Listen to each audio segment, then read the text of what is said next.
And welcome back to a special edition of Hannity and Colmes. We're live tonight from New Hampshire. Now, Hillary Clinton says her experience as First Lady makes her the most qualified candidate in the race for the White House.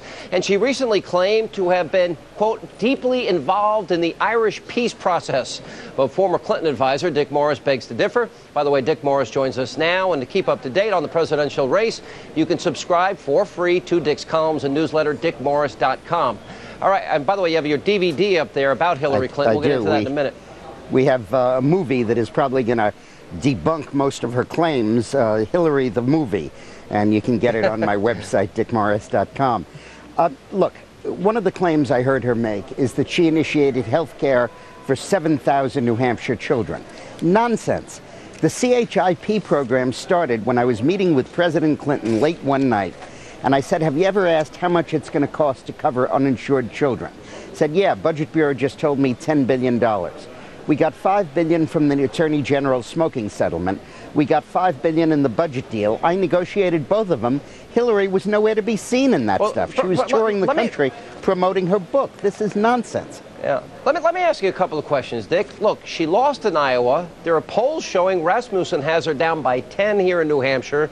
Other polls have it at a dead heat up here. She's going to get creamed in New Hampshire. That's people on the ground are telling me that very same thing, and that the next state that'll happen in is the state of South Carolina. The coronation clearly is over. The aura of inevitability seems to be gone. Right. Can she make a comeback? Well, I think she might, and I think that it's going to be a very dirty comeback. I think what she's going to do is take a page from Bill's playbook in 1992, when he was facing Jesse Jackson going into the New York primary. From out of nowhere, he seized on an episode with Sister Souljah, who was a black rapper who apparently had dissed the national anthem. And he attacked her. And the whole point was to use race as an issue against Jesse Jackson, which succeeded, and he carried New York by a very large margin.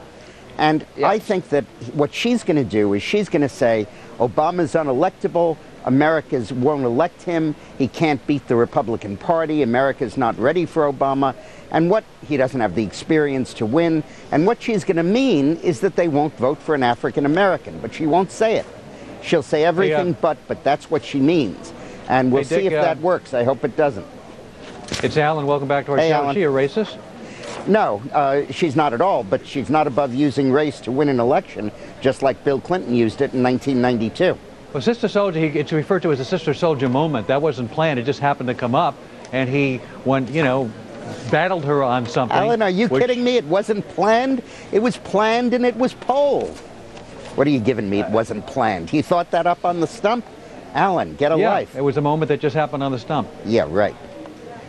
Just like Hillary's moments in her attack on Obama will be on the stump. Well, why don't you wait to attack her till after she gets the nomination, so then you can have a Republican win the presidency? All these attacks on her may have had an effect up until now. I think that Obama would be a much stronger candidate for the Republican Party to oppose than Hillary right now. The question is, the country has really looked at her and decided what a faker and a phony she is. And when she runs on the basis of experience, and she has to invent a role in Rwanda that Bill Clinton didn't focus on until 3 years after it happened, or invent a role in the Irish peace process that neither Bill nor Hillary mention in their memoirs. Don't cover it. They cover how Hillary got a teapot from the women of Ireland and keeps her tea warm. That's all she spoke about in her memoirs. Now all of a sudden she was the economic wizard and the diplomatic person. She's like Walter Mitty, inventing this alternate life. Let me and the ask you voters about are seeing through her.